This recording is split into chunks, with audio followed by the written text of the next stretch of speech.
Il-Maltin u Għawċin għandhom assi li laħqu għal 312,000 euro li hu ekwivalenti għal iżjed mid-doppju tal-medja fost il-pajjiżi taż-żona euro ta' 1,058,000 euro. Din il-qada tajba ħafna tal-familji lokali tirriżulta wkoll mill-fatt li r-rata ta' dawk jaħdmu f'pajjiżna hi ta' 60% li hi ferm aktar ogħla mill-medja Ewropea ta' 49%.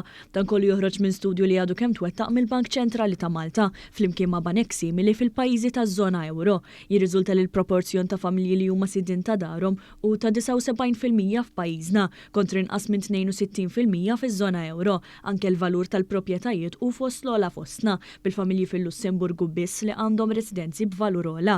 Il-familji Maltin u Għawċin imbagħad għandhom is-sitt l-ogħla ammont ta' assi finanzjarji b'medja ta' kważi 17,000 euro għalkemm l-istudju tal-Bank Ċentrali juri li l-familji f'pajjiżna għandhom l-ogħla livell ta' likwidità meta wieħed iqabbel l-assi finanzjarji mad-djun.